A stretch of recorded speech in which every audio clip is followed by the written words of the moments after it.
Hi, Phil Aston here from nowspinning.co.uk, and this is the follow-up video to the one I did where I look back at David Coverdale's first solo album, Whitesnake, and I talked at length about how much I'd looked forward to the release of that album and how the track Blind Man to this day is one of David Coverdale's finest vocal moments.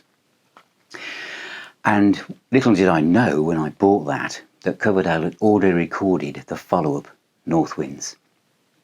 So back in this time of the 70s and rock music itself, you didn't have to wait that long until another classic album or another album by your favourite band came about. It was literally, you could be sometimes 2 a year, or the very longest sometimes you'd wait a year for your next your idols to release another album. So 1978, I was 19, and it was already proving to be a great year for rock music. The first Van Halen album was appearing and obviously changing everything. I'd got into bands like Styx and Boston just the year before, so their second album had just come out. Some bands like Sabbath with Never Say Die and Heap will probably start, their star was starting to decline.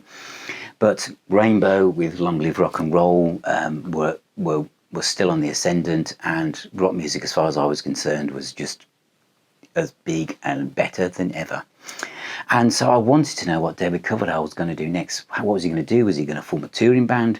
But in '77, he just finished his second album, Northwinds, and that was what trickled out in early '78. Behind the scenes, of course, he was already putting together what would be the early formation of Whitesnake itself. So again, this wasn't large press ads for Northwinds. Again, it kind of just trickled out under the radar. But what they pushed was this, which was Breakdown, the first single from Northwinds on the Deep Purple Records label. So for us Purple fans, it felt like the family was still going, and it is a family. If I just interject and say, I'm in these Facebook groups where everyone kind of throws rocks at each other about it's Mark II, it's Mark III, it's Steve Morse, it's not Purple without Blackmore, blah. To me, it's a Deep Purple family. It's a family of musicians who've created such fantastic music over the years that has enriched my life so much and taken me in so many different directions. And so it's trying to think that I did whatever these musicians did, I was going to get involved and explore it, whatever it was. But of course, with Breakdown, David Coverdale sounded like he was reinventing Deep Purple. It's probably the most Deep Purple sounding track he could have possibly done. It sounds more like Deep Purple in a way that Come Taste the Band did. It's fantastic. Tons of Hammond. Instead of a guitar solo, there's like violin and stuff, but it is a fantastic track. And strangely enough, it was only played live, I think, in '78, where they used to segue into the Whitesnake track from his first solo album, and I think then it just dropped. But it's a great track. The B-side was Only My Soul, which is one of the highlights of Northwinds. But let's, I'll talk about that in a moment, because I distinctly remember going into Virgin Records in Birmingham and picking this up, Northwinds, again on the Purple label. It had a beautiful embossed sleeve, like textured sleeve, sorry, a bit like Fireball and the last one. And the artwork was just beautiful. Later pressings, sometimes this was too dark and you couldn't quite make out what was going on. But this beautiful kind of marshland with moody woods in the background, and then David Coverdale's portrait photographs just being blown in the wind and landing everywhere was very, very evocative. And I, to this day, still feel this is David Coverdale's finest solo album. Some other albums turned into Whitesnake albums because of probably pressure from record labels, but this is a pure solo album, and it's full of variety and absolute excellence in lots of directions. Northwinds, the title track, is very much like Free or Bad Company, a kind of piano-driven song, and Coverdale just releases lots and lots of of verbiage. Really well thought out and deep lyrics, I feel. I mean, later on he went towards the innuendo part of rock and roll with absolute glee, but here he's been more reflective on life. Still a very young man, and I think Northwinds is a great way to open the album.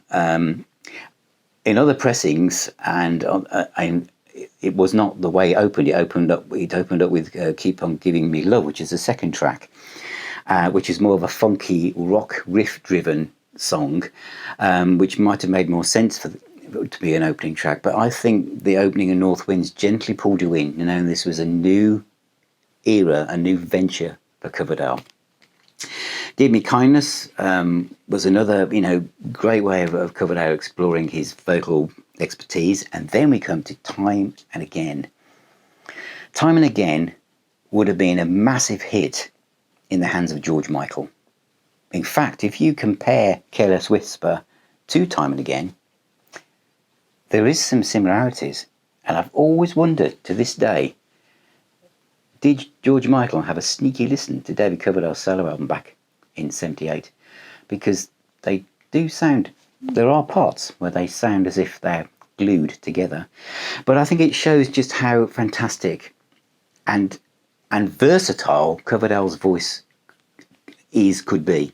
I know now he wants to just be a rock monster, and sometimes I wish he'd just pull back from that, because this is how he used his voice on this album. He didn't really use his voice again in such a varied way. Whether David will agree with that, I don't know. But Time and Again, when it comes up towards the end, times again, the situation shows you make it better. Time and again, I realise you are the morning of my day. It just lifts it and it becomes more and more angsty, like Holding the Sky, the first album, and I just love it. Brilliant. And the Paul Rodgers influence, because I know that he was an influence on his career, is just there. On side 2, we get Queen of Hearts, which builds and builds to a chorus that never quite arrives. I always felt there was going to be a massive chorus, like we're going to go flying over the top of a mountain with Feels Like the First Time by Foreigner, but it doesn't quite go there. It's more restrained, but it's a great track. Early My Soul is the next one up, and of course, I'd already said, B-side of the single. Now that bit when it goes into the bass and drums groove with the synthesizer solo by Glover, it's just magic. Kids, stream that now. It's fantastic. And then Say You Love Me. Oh, what a ballad. What a ballad. Now, Purple fans, train spotters amongst you, will know that this was Say You Love Me was around when they were rehearsing for Come Taste the Band. But obviously it didn't fit in with that. But it shows that Coverdale his composition skills were growing all the time. He was expanding out of the format of pure rock. So this is one of the rehearsal CDs that were released a few years ago. Highly recommended, and a rough version of that is on there. And then we come on to Breakdown, which of course is the most Purple-esque track on the whole album, which features Graham Prescott on violin. Mickey Moody, of course, is all over this, and I wish Mickey Moody and Coverdale could make friends again, make music again. There's some absolutely wonderful stuff. So that's the vinyl album with a picture of David on the back. And as I say, it was on the Purple label. There's a CD.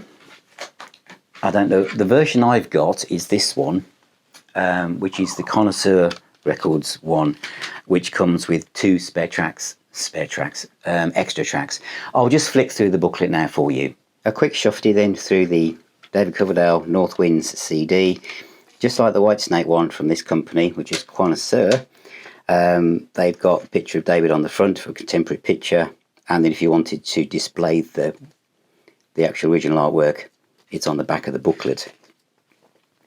So there's some press clippings, and again there weren't that many for Coverdale during this period. Some pictures there, and also you can see that the 2 albums being promoted with some tour dates as well, before he actually called himself Whitesnake. And then you've got the tracks, and also there are 2 bonus tracks, Shame the Devil and Sweet Mistreater. whereas on the first one, Whitesnake, they're just different mixes or demo tracks, but these are two distinct tracks which are unique to this CD. So that is the version of the CD that I would recommend if you can track that down. I really hope that David Coverdale revisits these, and whether he can do deluxe editions or whether he kept anything back or anything survives, and whether he's got the rights to these, I do not know. But if you're a fan of David Coverdale and Whitesnake, and I know a lot of people are more connected to that sometimes from knowing he came from Purple, but this period from 1976 to 78, when he released these two solo albums, is just magical to me, and to this day this is my favourite David Coverdale album. Of course, this came out in early 78, and by the end of that year, Trouble by Whitesnake, the first Whitesnake album, would come out. And although produced by Martin Birch, the sound wasn't as magical as other stuff he'd done at that time, and he was moving more towards, rock again. But Northwinds is just a fantastic album. So give it a spin if it's new to you, and let me know what you think in the comments. So thank you for watching this video. Thank you for subscribing, and thank you for those of you who now started to share my videos all over the place. Continue to spread the word, and if you feel you can support me a bit more by becoming a patron, just $3 a month, cancel at any time, then you're helping me produce more videos, and in return I'm also doing some exclusive series of videos that are just for you guys. So thank you very much, and I shall see you on my next video.